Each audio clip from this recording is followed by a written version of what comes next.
Sa mga hamon sa buhay ngayong pandemya, kailangan na kailangan mag-tech ka muna.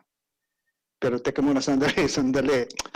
Bago kayo mag-click, mag-like o mag-share, dapat laging may extra care.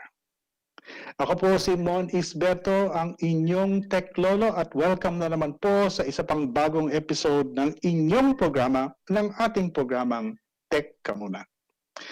Mayong gabi sa atong tanan, atong mga igsuon, pagandang gabi po sa ating mga kapatid. Thank you very much for joining us tonight. At naku, mga kaibigan, hindi ba ilang araw na lang po, Pasko na. Pero mukhang mahirap pa rin na magkita-kita po ang mga magkakamag-anak o mga magkakaibigan sa mga malalaking gatherings kasi sinasabi ngayon ng mga health authorities na parang dumadami na naman po, lalo na dito sa Metro Manila, yung mga kaso po ng bagong kaso ng COVID-19. At they are urging us na huwag po tayong pumunta sa mga large gatherings. Kung ganoon ang sitwasyon, ang isang solusyon ay mag-online parties na lang tayo. Ngayon, kung yun po ang gagawin natin, ang hamon ngayon po ay ganito. Paano ba natin magagawang maayos, masaya, at makabuluhan ang mga online parties na to? Yun po ang pag-uusapan natin ngayong gabi. At meron tayong mga magagandang guests po na makakatulong sa atin, magbibigay sa atin ng mga suggestion kung paano natin magagawa ito maayos, masaya, makabuluhan ang ating mga online parties.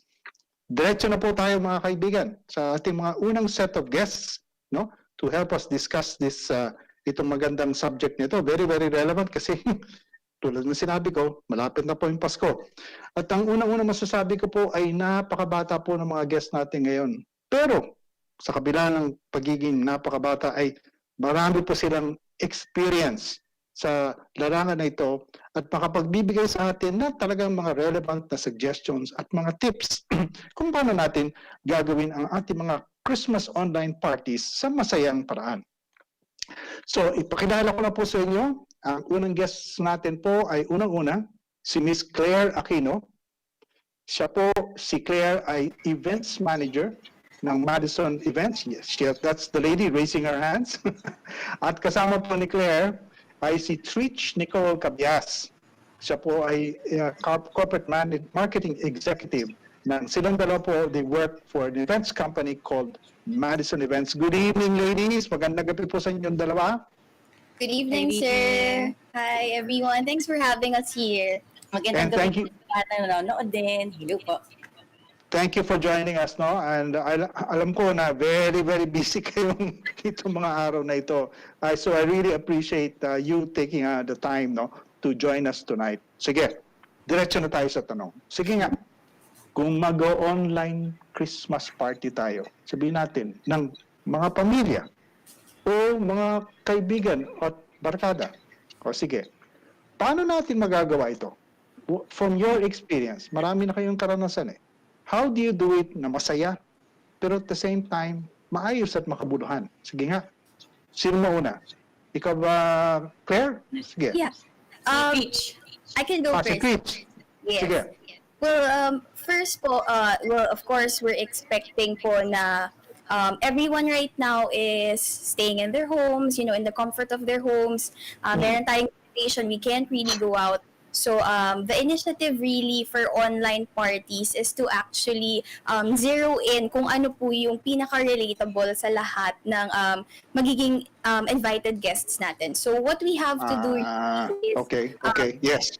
Inganyuhin sila. Unat sa lahat, we have to entice them to actually join our celebration. So that's really the first part. You know, we have to let them understand kung bakit at kung ano yung nakakainganyo sa kanila para sumama dun sa magiging event natin.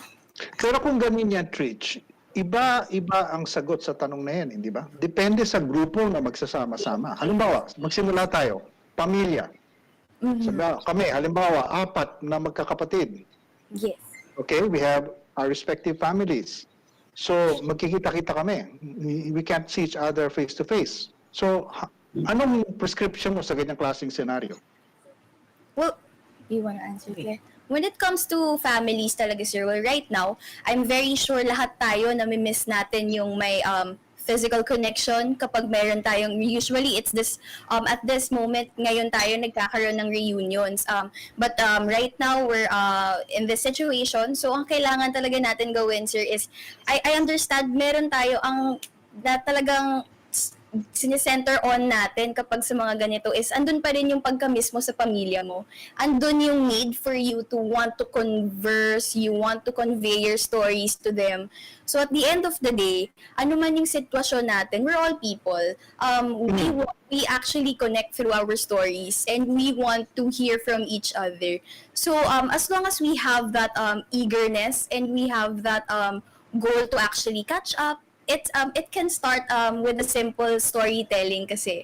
And then from that storytelling, doon na po mag-grow yung actually yung doon na magkakaroon ng initiative na why don't we set up an event? What it can be pwede siyang hindi complicated na event. You can set up your event na The simplest form. simplest forms. You can have you have to have your phone lang and then makakapag-set up ka na ng event mo. The simplest video call with your Video loved call, ones. And yes. in connection din po with the question with regards to like sa family, I think yung parang mag-e-entice, you need to think of that something. I think we can start with the traditions. Like tayong mga Pilipino, lagi po natin hina-highlight yan ng mga tradition po natin sa kung anong mga celebrasyong sineselebrate natin every year or every month or kahit nga minsan every week kung may sineselebrate po tayo. So with that tradition, siguro dun po tayo mag-start. Then from that, dun po natin siya i-expand na okay, how can we convert that tradition into this? Itong new normal setup natin na online parties, or virtual events lang. So that's it. Like the tradition, like yung technically talaga the common denominator from that group in your family. Ano yung talagang kapag ka, okay, let's have a party, this is the theme. So parang, ay, okay, go ako dyan. Yes. Kasali, pupunta kami dyan. Sige, Right. bigyan mo, can you give us example, ladies? So, sige, ano yung mga themes na in your experience usually gusto ng mga pamilya? Based from our experience, I think one of the most that will siguro entice the other family members or your other friends is really, for example, like for the medyo mga titas, the retro theme. Much more mature Yes. expected guests. Retro theme Retro party. themed is very hip. 90s. Yes. Can you go 90s? 70s, 80s, mga dance craze. Oh! Yes. Kahit damit ba yan? Ano? Pero, So, you know, Like incorporate po lahat, like yes, from the everything costume you to have. the props to the games. Para lang as in, okay, ito yung talagang, ito yung itong idea to or itong theme na to sinesenter yung buong group. correct. So, ibig sabihin, maghahanap pa ako ng bell bottoms? Ganun ba yung usapan?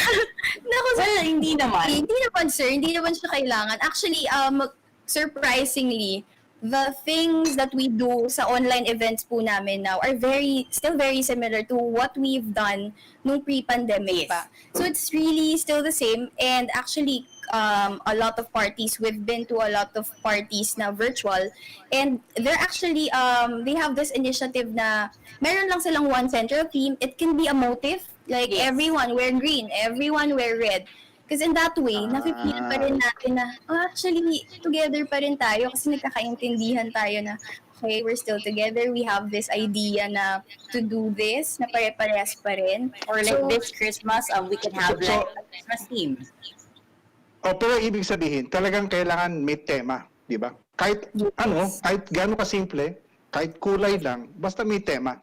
Ganon? Yes, the central idea na mas, na makapagpapapunta or parang like mapapapunta tayo, yes, makapag-inganyo dun sa mga taong gusto nating maging makasama ngayong Pasko na unfortunately, of course, because of the new normal of what's happening, syempre, medyo may cancel muna tayo, mga face-to-face events. So talagang may adjustment. But I think hindi naman po dapat kailangan masakripisyo yung kahit na may in-adjust tayo, hindi masasacrifice yung syempre yung kasiyahan. At syempre hindi lang naman tayo not just about the fun, but syempre yung pag-catch up, yung The togetherness. yes, the togetherness. The Ma-feel mo, it's still there. andyan pa rin yung pamilya mo. Sige, punta tayo sa get-togetherness in a while, no? Pero kasi gusto ko muna yung konting kasiyahan eh. O sige, ano ba yung mga gimmicks na ginagamit from your experience Yes. at work, no? Okay. Games ba to? O kantahan ba to? Ano ba nakikita yung ginagawa ng tao? Let me start. Okay. Yes, go. For that, naku, medyo madami-dami kami masasagot kasi sa pag-games, tayong mga Pinoy, number one, hindi pwedeng mawala ang karaoke. So, Yes. something about dancing or singing, pwedeng-pwede yan. Talaga? Nakakagyan lang po Ano ba yan. Yes. Yes, sir.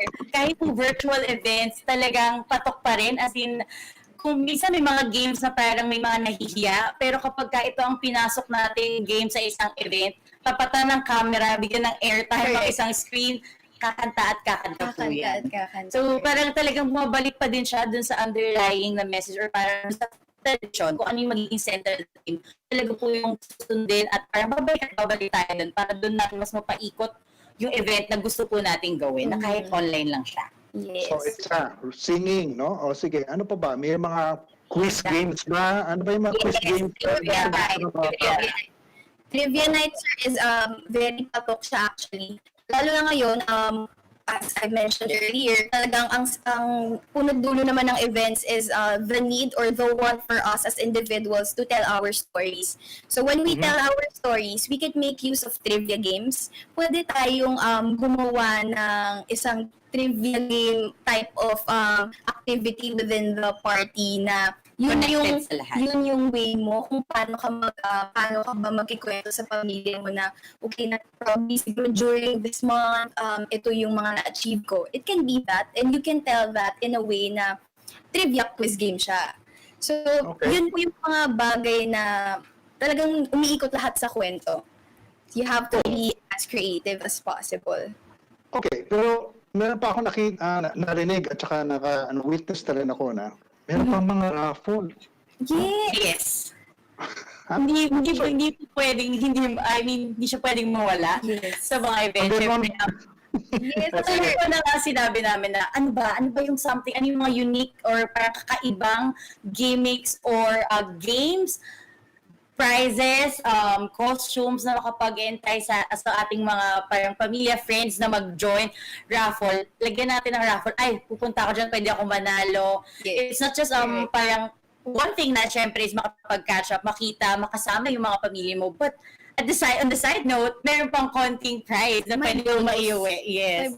And we know naman po na like every Christmas that we always say this Christmas bonus.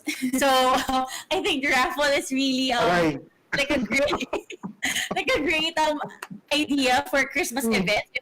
Yung mga nanonood po sa atin ngayon ay talagang medyo nahihirapan or napapaisip na okay, paano ba natin gagawing masaya?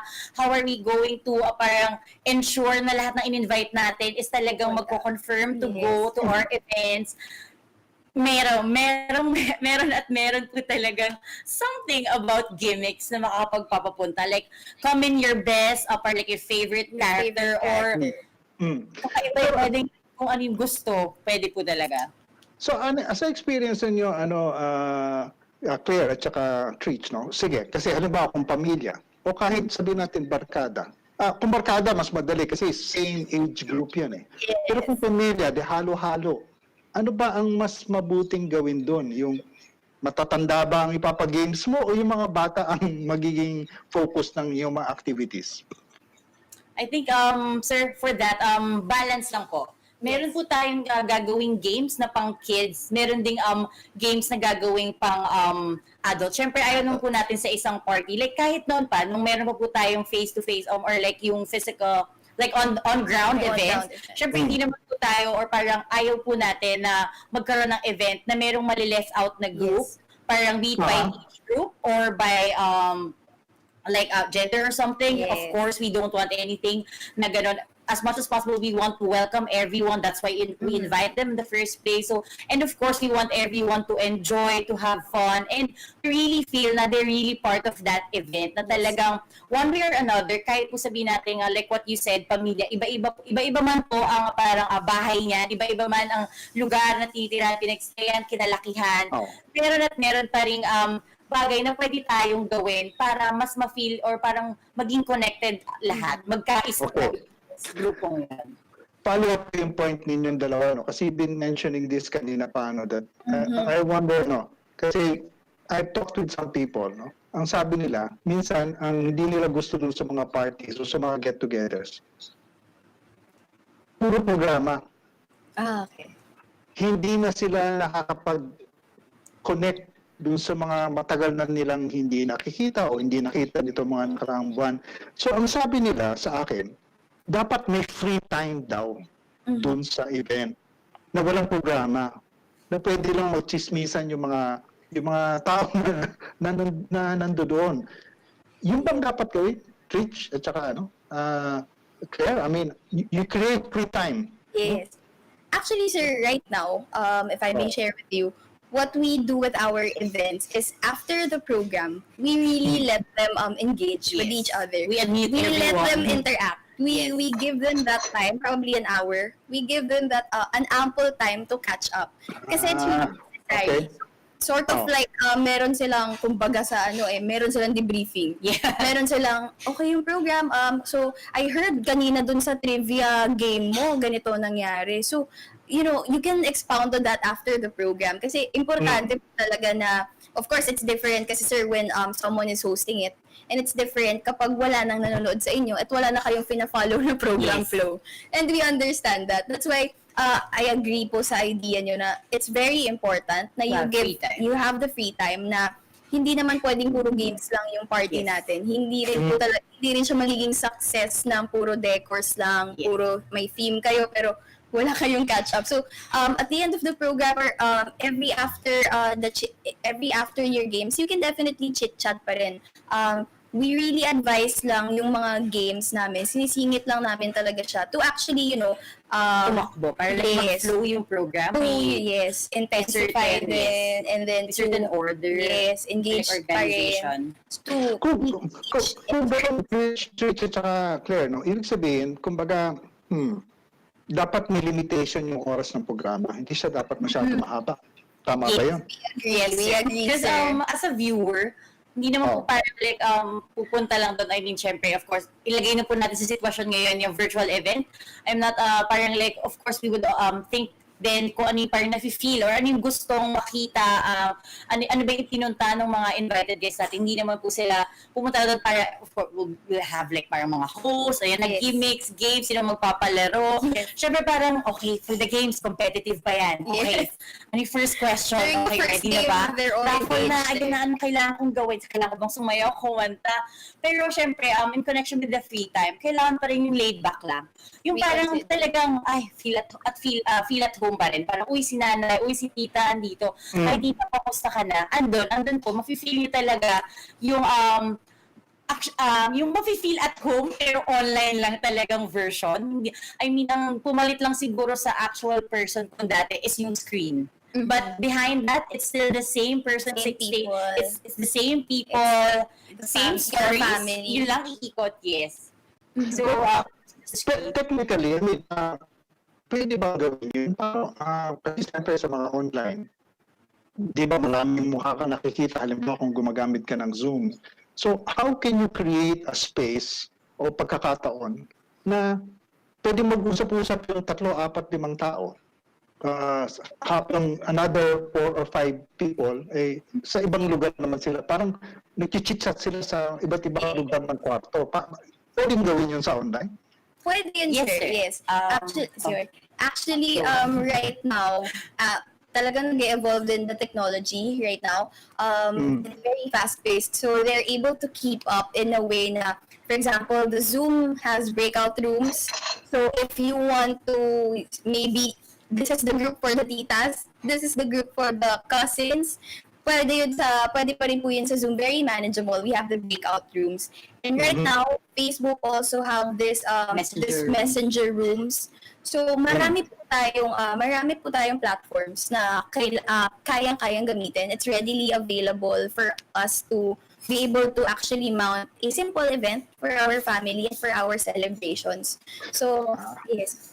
So pwedeng ganon. Pwedeng talagang gawin yun, Claire, no? At saka Trish, no? Sabihin natin 30 tao.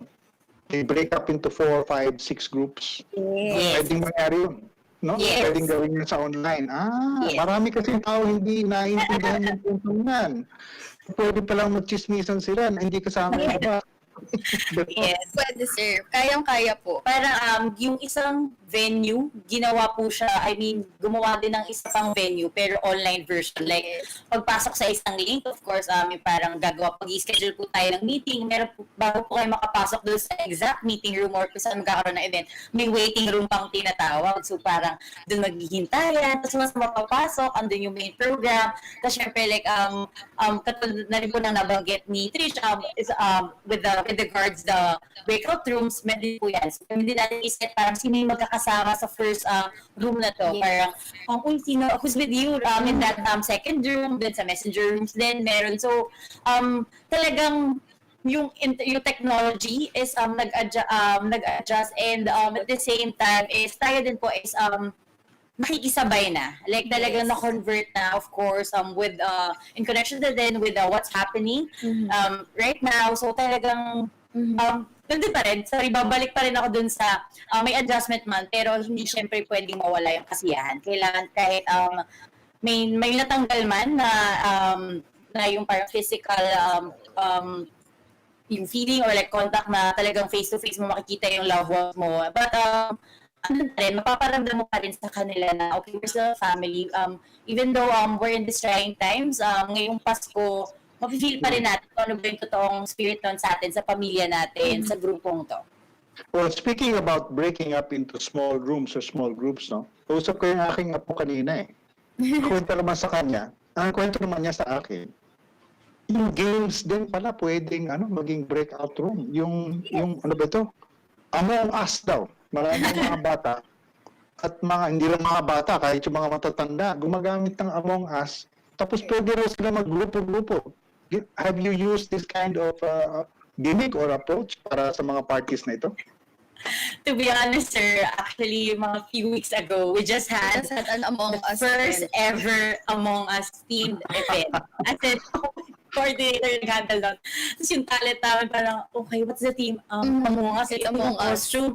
With the costume pa lang, alam kong pupunta na yung mga tao. Yes. Like, yung magsusuot ng parang Yes. helmet, tapos parang dito Yes. lang yung open. As in, Yeah. plus yung games, parang may tawag pa po. Like, parang, actually, may certain, parang, role din, yung Yes, per character. Parang, kung ikaw ay nasa isang group, hindi ka lang basta, Who's the killer? yes. So you have to may ganun find pa, may the killer killer. idea pa kailangan hanapin. Naku, dami ko parang kailangan mapag-aralan at matuto. Mabuti nakakausap ko itong mga apo ko. So, okay, Trish at Claire, I think we have to take a break muna, no? And Okay. in the meantime, stand by muna kayo kasi we'll have another guest on board. And then later on, we'll bring you back para to answer questions from the audience, no? Sana naman ay stand by lang. Yeah, okay? Now, in the meantime, we'll take a break mga kaibigan. Don't go away. Stick to our program. Tech ka muna. We'll be right back.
Balik muna, pero bago tayo tumuloy sa susunod na guest natin, meron po tayong isang medyo mahalagang mensahe.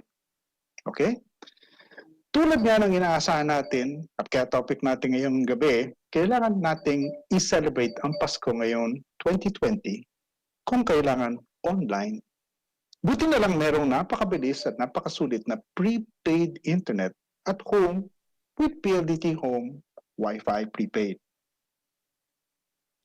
Napakadali na gamitin, napakadali pa mag-loadan, and for as low as 199 pesos, meron ka ng 28 gigabytes of data na magagamit ng pamilya for 7 days. At dahil kailangan natin mag-ingat ngayong pandemya, hindi mo na rin kailangan lumabas pa para lagyan ng load ang inyong PLDT Home Wi-Fi prepaid, pwede niyong gamitin na lang ang inyong PayMaya or Grab Pay account. So mga kaibigan, mga kapatid, ano pang hinihintay ninyo? Grab yours now dahil merong same-day delivery kung o-order ka sa website ng pldthome.com. Ayun, para konektado tayo kahit anong mangyari itong Pasko. Anyway, susunod na guest natin, batang-bata na naman po, si Kenneth David, Digital and Imaging Director of CTV Incorporated. Okay, Kenneth, please join us. Magandang gabi, Boss Mon. Thank you for having me, Boss. Thank you very much for joining me again. Kasi katulad nung sina Claire at saka si Trich, balita ko, kagagaling mo lang sa isa pang gimmick. Totoo po. So, kakatapos lang kanina, then talagang season namin ng December talaga eh. So, nadami siya. Well, at least, mabuti naman, meron kayong ginagawa ngayon. Pero dumiretso na tayo dito sa the reason why we invited you, Kenneth, is, si kanina we were talking about with Claire and Trich, ano yung mga activities, paano pwedeng i-design creatively yung mga online parties para maingganyo, mag-enjoy talaga yung mga kapamilya o mga kaibigan natin. Pero ang isang malaking hamon dito, yung technical side. Unang tanong, di ba siguro kailangan, kung mag-organize ka ng online party, dapat meron kang isang technical group na natututok talaga dito sa mga technical preparations. Anong say mo doon? Yes po, napaka-importante talaga na meron tayong technical team na clear yung roles and responsibilities ng isa't isa. For example, pag sa pamilya, pwedeng si Bunso yung technical lead, si tatay yung event director, tapos si nanay yung could be the coordinator or sa mga involved sa guest list natin. Para lang clear yung roles. Okay, pero napaka-importante po. Sige. Let's zero in on the technical side kasi yan ang lalo na yung mga katulad ng mga kaedad ko, yun ang mga tinatanong madalas. Okay, mag-online party tayo, but how do you actually make it work? Sige, bigyan kita ng senaryo. Yung sinabi ko kanina kina Trich at saka kina Claire. Kasi ang gusto kong tutukan yung mga pamilya. Okay? Sabihin natin, 4 na magkakapatid, gusto nila magkita-kita online. Kung ganyan ang senaryo mo, how do you plan something like that? I think, Boss, what we usually do, we have a framework. We call it, Boss, the 4 W's before we start an event. So yung 4 W's na yon would be what, when, who, and where. So ito yung general framework natin. So yung what, anong klaseng activity ba yung gagawin natin? Is it a Christmas party? Is it a year-end celebration? Or simpleng inuman lang ba siya? Yung when, kailan? Ano yung date and time? So consider natin na may mga families tayo abroad. So iba yung time zone nila. The next W would be who. Sino yung kasama natin at ilan, which is very important yun sa technical side. Ilan yung manonood or ilan yung kasama natin dun sa gathering. And lastly would be the platform. This is the where. Saan natin to gagawin? Ano ba yung common platform for everybody? Meaning, ano ba yung ginagamit natin lahat? Sinabi nga ni Trich kanina, ano yung pinaka-relatable sa lahat? So I guess dun sa scenario mo, since smaller group, ang recommendation ko sa kanya would be to use a common platform like Facebook Messenger or kung Apple user sila, could be FaceTime, Boss. Okay. Pero let's start with Facebook Messenger. Kasi hindi masyadong alam ng tao na pwede palang gawing platform ito for an online party. Pwede pala yung ganun. Pwede Yung boss, ang Facebook maganda sa kanya, it's free. Tapos na-mention din nila kanina na merong bagong application si Zoom na pwede ka mag-breakout rooms. Actually, kahit hindi ka nga wala kang Facebook account, pwede mo na siyang gamitin. Are you talking about Facebook Messenger, hindi Zoom? Facebook Rooms, I think yung name niya, the new one. Yung Messenger Rooms. Ganon. Messenger Rooms, correct. Oh, okay. Oh, ang dami pala. Pwede palang 50 participants dito sa mga Messenger Rooms. Yes, boss. Tapos ang maganda sa kanya, no time limit. Tapos you can still use the basic functionality of Messenger, like yung mga filters natin, yung 360 background, and yung new one nga is magkakaroon tayo ng breakout rooms for that. And you don't need a Facebook account to join, which is good also. Oh, yun. Importante yun sa akin, Kwan, no? Kenneth, no? At saka gusto kong i-follow through para maging malinaw itong puntong ito. So, pwede kang, with Facebook Messenger ngayon, pwede kang mag-breakout room. Yun, I think, from what I read, pwede na siya soon. I'm not sure kung pwede na siya ngayon, but yes, you can do rooms, boss. No. So, kasi importante, kasi kaya ako tinatanong yun, dahil yung private, hindi ba, kung narinig niyo yung usapan namin kanina ni Trish at saka ni Claire, importante sa mga tao, hindi lang yung programa eh. Importante yung pagkakataon na yung 3-4 na tao doon sa grupong yun na matagal ko nang gusto makakausap ko. Eh, hindi mo magagawa yan kung maraming tao, hindi ba? Nasa kwarto mo. Kailangan medyo tatabi ka muna para makausap sila. Pwedeng gawin yon sa mga platforms, no? Pwede siya sa Zoom, pwede siya sa Rooms po. And I think para maging effective din yung event natin, talagang we need to mimic kung ano yung ginagawa natin dati on ground. So tama kayo, boss, usually kapag yung mga family gatherings na ganyan, may particular group that we lean towards to, di ba? Na tayo muna nag-uusap before mag-start yung program. And that's where the breakout rooms could come in, simulating yung same experience dun sa on-ground natin before. Okay, pero let me go naman to the other scenario. Sabihin natin, barkada ito, it's a class. So you're talking about 30, 40, 50 people, sabihin natin, pinakamarami. How would you approach technically yung ganong klaseng sitwasyon? Now, to manage bigger groups, hindi na ako siguro mag-messenger for that. Baka I'll use a paid subscription of Zoom. One, because it's very stable, it's may breakout rooms din siya. And si Zoom kasi has a functionality na pwedeng gamitin mo lang yung web client, meaning you don't need to download the application. Pwede mo nang gamitin yung web browser mo for you to join. But you still do need a Zoom account for you to use it. O Zoom kasi hindi ba may limitation yung oras na kung free account lang ng Zoom? That's right.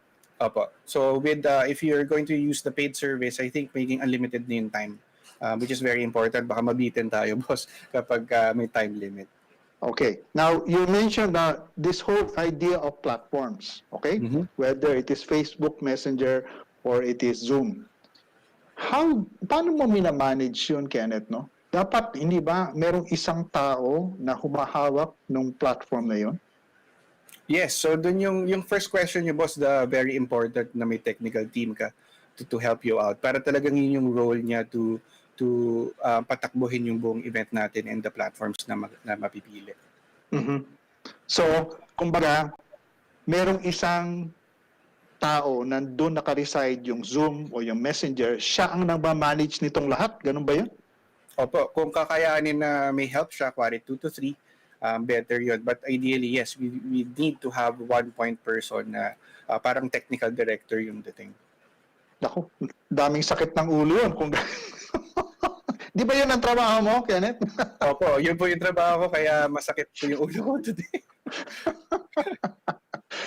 Okay, sige. Let's go down to some basic questions pa. Underlying itong mga senaryo na sinasabi ko. Halimbawa, internet connection siyempre ang pinaka-importante dito. Hindi ba yan ang pinaka-basis nitong lahat eh.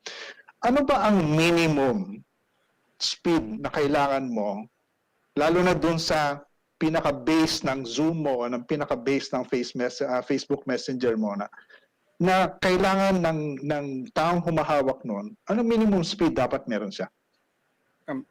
yung napaka-importanting tanong yan, Boss Mon, kasi talaga internet is very important sa online kasi kung wala internet, wala tayong gathering, di ba? So, ang preferred ko would be a minimum speed to about 2 Mbps, both upload and download. So, that's important. And Cool. usually, ang rule Kaya na is- ng 2 Mbps yan? Kenneth? kaya na yun, boss. Opo. Basta consistent stream. So, iba Okay. kasi yung 2 Mbps na peak, tapos biglang babaksak siya, edi mapuputol ka lang. Ang idea is, if you could watch, let's say, a Netflix or a YouTube clip na hindi nagbabuffer, more or less okay ka na sa mga online. Okay. Hmm. Okay. So, Ose, kung yun ang minimum speed, sige, devices, kasi siyempre, kailangan mo naman devices, hindi ba? Yep. Mayroong laptop, may tablet, ano pa ba? Yung smartphone. Yeah. So, anong masasabi mo? Kasi yung ibang tao, mga kababayan natin, wala naman silang laptop, may tablet sila. Pwede ba yun? Does it work? Yes, boss. Ang general rule ko talaga is the bigger the device, the better viewing experience talaga. But okay lang naman kung ano yung meron ka. Siyempre, kung kuwari, smartphones or tablet yun. But ang suggestion ko, if gagamit ka ng phone tapos maraming nanonood na kasama, pwede mo kasing i-connect yung phone na yun to a monitor or a TV para pas nakikita nung lahat. Yun lang naman yung, I think, magiging challenge kapag maraming kayo na household. Tapos phone lang yung gamit. The viewing experience. So, pwede pa lang i-connect yung smartphone ninyo dun sa isang TV set? Pwede yung ganun? Pwede. Kailangan ba ng kable yan o wireless ang connection niya? Opo. Both po. So we could use, depende kung anong device nyo, usually kinoconnect lang siya dun kung saan yung charging port. Tapos i-connect sa kung ano man yung monitor mo or TV. Meron din tayong wireless capabilities like si Apple TV, parang ganun. You can stream it via Wi-Fi. Okay. Ito, isang technical question na parati kong nakikita eh. Kasi usually, ang inaatupag o yung pinibigyan pansin ng mga tao sa paghahanda ay yung video. Minsan nakakalimutan yung audio. Anong masasabi niyo tungkol doon, Kenneth? How important is audio to make sure na maganda ang karanasan o experience ng mga tao sa isang online party? I think for me, mas important pa talaga ang audio kaysa sa video eh. Kasi in our case, for example, may international kaming speakers na medyo mababa yung internet connection niya. We suggest remove the video tapos let's stick with the audio, di ba? Kasi communication yun eh. Kaya very important for me ang audio and make sure na klaro siya, hindi siya nagdalag. Are there ways na pwedeng i-enhance yung audio? Kasi alam ko, mayroong mga external speakers, pwedeng isama yun, hindi ba? Pwedeng gamitin ba yun? So, pwede tayong gumamit as simple as yung sa microphone nung phones natin, yung kasama pag bumili. Or we could buy more professional microphones talaga. Then, we could also supplement yung devices natin with an external speaker. Okay. Meron namang isang category ng usapan, yung mga specific mga do's and don'ts. No? Kasi halimbawa, dito, ang experience ko sa mga office meetings, no? Sinasabi ng iba na, kung hindi ka nagsasalita, patayin mo muna yung mic mo. No? Or kung hindi ka nagsasalita, kahit yung video mo, yung audio and video, patayin. Is that dapat gawin din sa mga ganitong occasion na ito? Yes, that's very important, boss. Kasi it would also help lessen yung echoing. So pag marami na kasing tao dun sa room, may chance na mag-echo and hindi maging maganda yung audio experience natin. Yes. So ang suggestion ko is to turn off your cameras and mic when you're not talking naman or wala kang kailangan gawin. And ganun, yun din yung important na meron tayong tech team. So your tech team could actually do that for you kung may mga nakalimutan tayong gawin na mga ganun. Isa pang tanong, nabanggit po kasi kanina na yung nag-echo-echo. Pwede ba dalawang tao, sabihin natin dalawang may smartphone, nasa isang kwarto, kasama dun sa isang video call? Pwede ba yun? Yan po ang major cost talaga nung echo. So kami, one device per room or even per family yung suggestion namin. Hindi lang makakabawas po sa echo, makakatulong din kasi siya dun sa overall bandwidth or yung internet usage, or at least isang device lang nakakoncentrate yung internet natin at hindi siya nag-aagawan. Kaya pala ano, no? So, talagang ano, kasi minsan nagsasabay-sabay yung mga bata, no? 2, 3 smartphone nasa isang kwarto, doon nagkakagulo. Opo. Totoo yan. Okay. Okay. Sige. Now, kung ano, kung isuma natin ito lahat, no? Kasi, paano ito? Gano'ng karaming taong kailangan mo para mag-organize ng isang technique? O pwedeng kaya sa 2, 3 tao? Babalik tayo dun sa 4Ws, depende kung gaano kalaki yung audience natin. But technically, kaya naman siya ng isang tao. Pwede.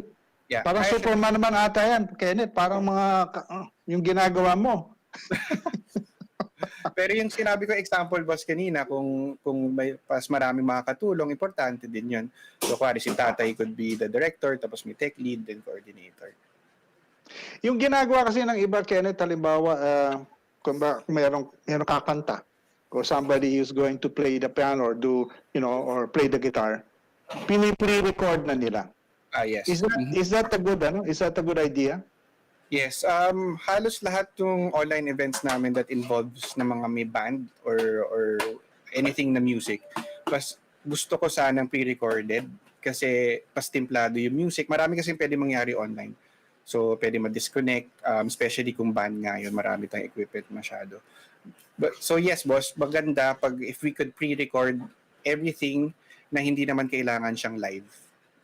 Okay. Okay. So parang pwede kang kombinasyon ng mga live at saka ng pre-recorded na. Okay, sige. Finally, no, bago tayo mag-break, no. Sige, can you give us some specific tips kung paano ma-organize ito mga breakout rooms? Yan. Kasi yan ang isang yung how do you organize itong free time na hindi kasama dun sa formal program. Paano 'yon? So, pwede siyang predetermined, boss, kung alam mo naman yung magiging groupings natin. Kasi, for example, sa Zoom, pwede kasing automatic na nagbe-breakout na sila. I-assign na lang natin yung particular people dun sa breakout room na yon. So, one, of course, yung 4Ws natin, important that we plan ahead of time na alam natin kung sino yung mapupunta doon sa particular groups na yun. And I think parehas lang yun for Facebook, yung Facebook rooms natin. So the idea is dapat bago pa nang nagdatingan yung tao, pinlano na o sino-sino pwede maggrupo.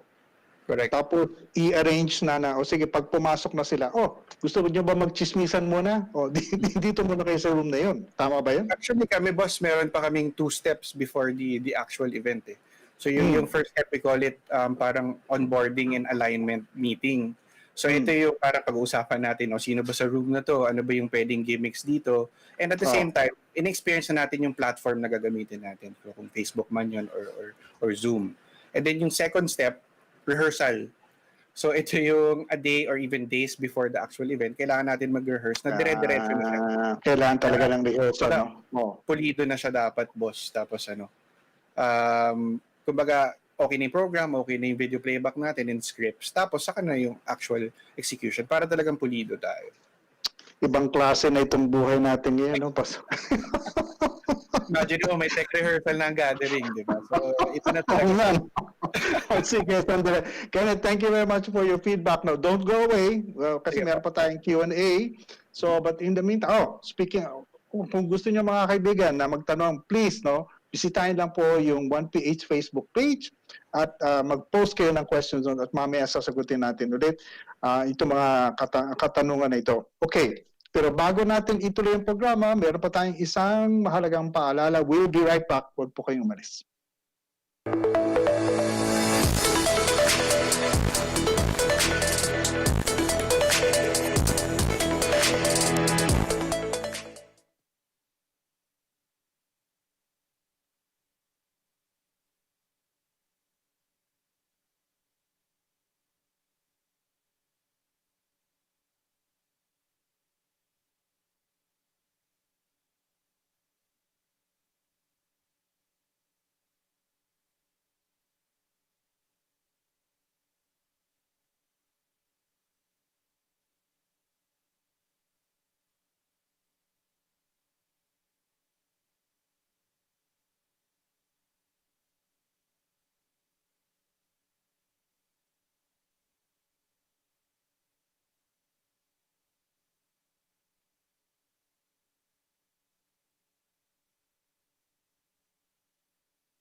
Welcome back mga kaibigan, at here we are now sa question and answer portion ng ating programa. And let's bring back our three guests this evening, si Claire, si Trich, at saka si Kenneth. Hi Claire, hi Trich, at saka Kenneth. O sige. Hi, sir. Welcome back. At nako, nakikita ko marami ng tanong na pumapasok. Talaga maraming interesado. Kakaproblema. Sige. We have a question here from Roel Lee. Are there free apps online na pwedeng magamit for activities like games, raffles, etc.? Who wants to take that question? Yeah. Okay, go ahead, please. Yes, alright. Actually, napapanahon po, like what we discussed earlier about the raffle. Actually, this is what we're using. As of the moment, ngayon sa mga events po namin, may mga raffle po talaga. Is yung Wheel of Names. Wheel of Names. So we just have to encode the names or kung raffle number ba yan. Kung sa kumpanya man ay employee number, sila na po yung mag-generate. Actually, parang nga siyang totoo kasi parang may roleta pa. Talagang pipindutin lang, tapos may pipili na po siya. And based on experience, kaya pong mag-encode up to 500 entries or participants. So, Ooh. very... Anong pangalan ulit yun? What is the name of the app? Wheel of Names. Yes. Okay. At saka free app yun. It's Yes, free. it's free. po. Okay, interesting. Ikaw, you want to add anything, Kenneth? Yes, boss. Kami, when we do Facebook Live, we use comment picker. So doon naman, pwede ka gumamit ng hashtag, tapos mag-run. Lahat na nag-hashtag na yun to a particular stream, mapipili niya randomly. So okay din siya sa mga Facebook Live. Naku, dapat may notebook ako rito para makuha lahat yung mga pangalan na yan. Sandali, Aaron isulat mo lahat yan mamaya para ibigay mo sa akin kasi ang dami mga... sige, isa pang tanong naman from Mads Bernardo. Pwede po kayong magbigay ng sample games. May kasama pang hehehe. Okay? Ikaw, sige, Twitch. Yes. Sa sample games actually, sir, madami. Countless yan. Right now, sa virtual parties namin, ang pinaka most requested sa amin is can be the singing bee talaga. Kasi as mentioned by Claire, Singing bee. we do the singing bee. So very similar. It's like doing the karaoke na traditional na meron tayo sa celebrations natin. Pero this time, it has the same mechanics na pag-play ng music and then merong pause. Tapos kailangang i-supply kung ano yung missing lyrics. Or sing the next line. Sing the next line. So meron lang tayo for that. Meron tayong pauses para may turn na sumagot para makasagot kung sino man, pwedeng si Tita.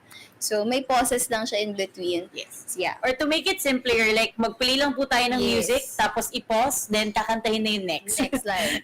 Yes. Ganun po siya. Pwede lang pala yun. Yes. Simple as that. And then aside from singing, we also have Dancing. So, syempre meron tayong Guess the Dance Craze. Yes. So, very pwede. In siya. Yes, very in. You know, the class, yung mga tumatak sa atin na viral, dance. the classic yes. dance. Macarena, can be Macarena. Buttercup. Can be spaghetti. Pamela one. Pamela one. Ocho. And what they have to do is guess the title. And aside from guessing the title, they also have to dance. Yes. Do the demo. Hindi lang basta question and answer. Yes, kailangan may demo. Claire, may age limit ba yung game na yan? Wala, sir. Wala.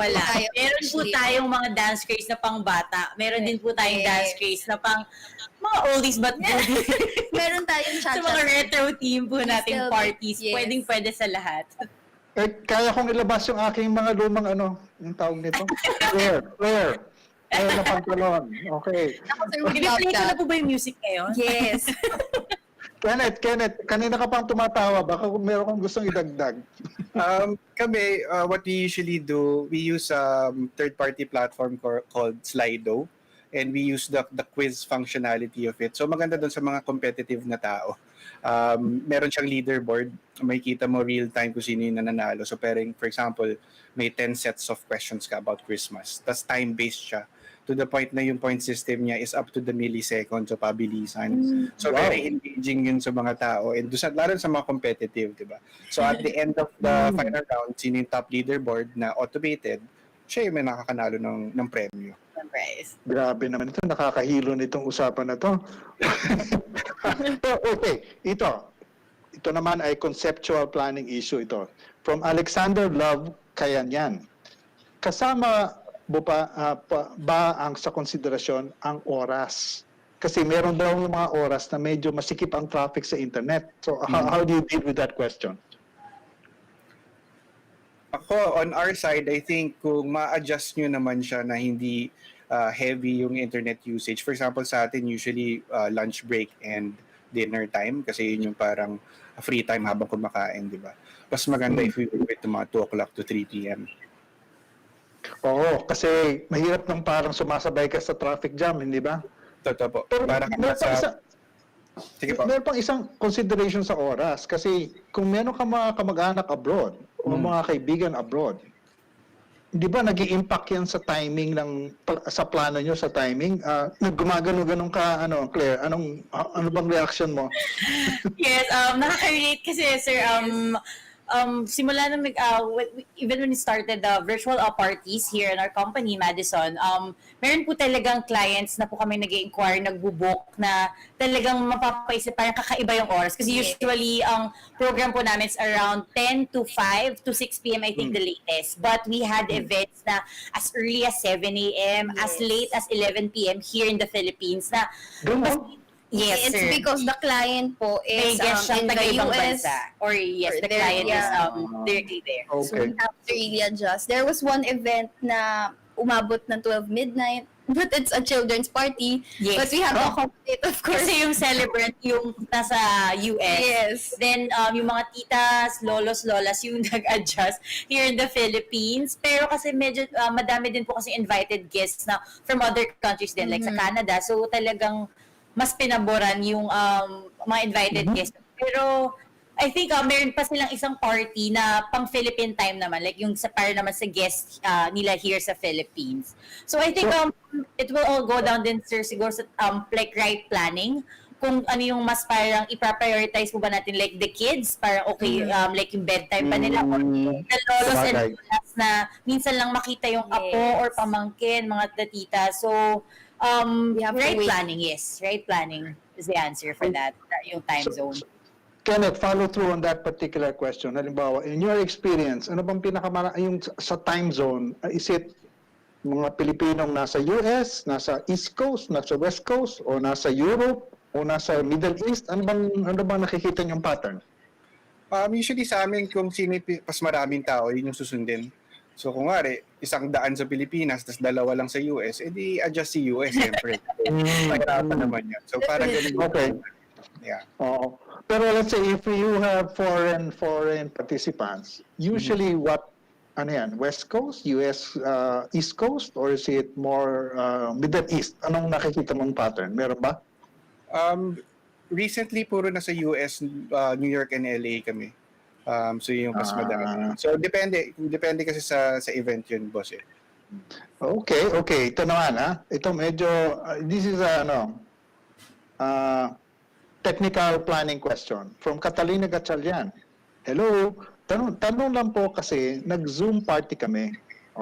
Ito pa, sa ito Kenneth, nahirapan yung host kasi maraming ginagawa.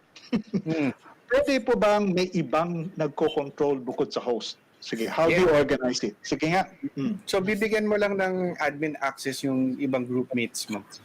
Usually yung email saka username lang. Tapos pwede nyo ng lahat kayo admin. So nagagawa nyo lahat ng functionalities na pwede sa Zoom sa backend.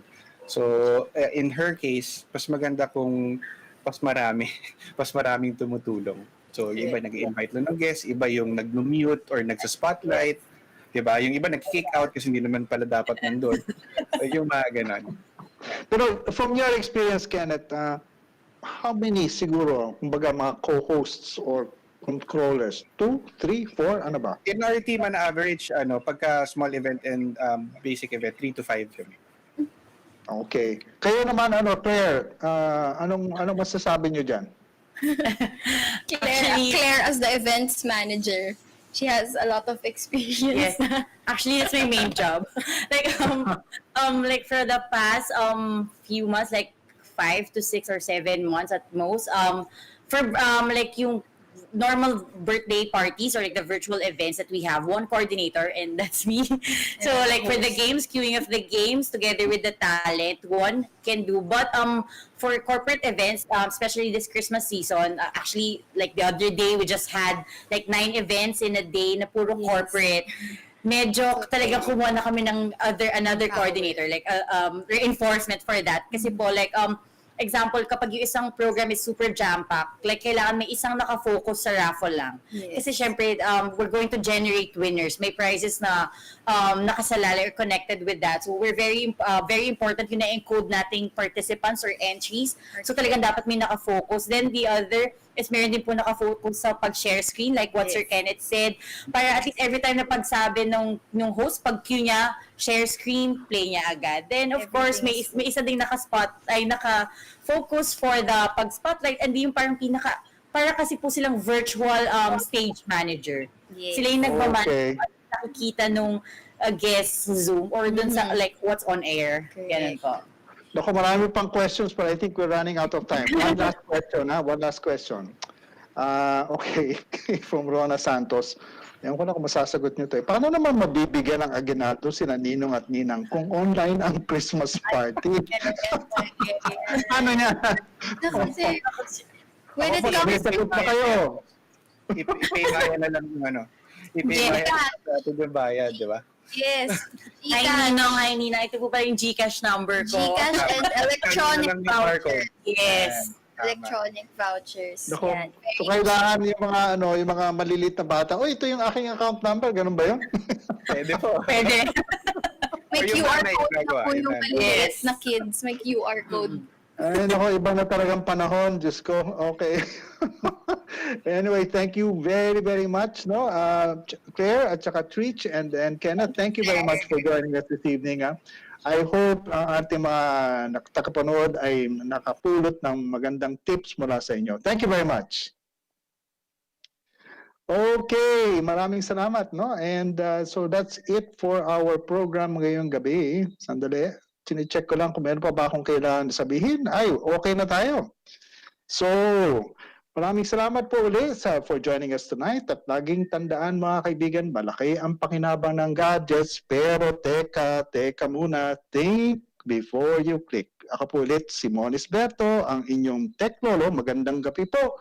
Mula sa amin dito sa 1PH, kami ang boses ng pinagkaisang Pilipinas.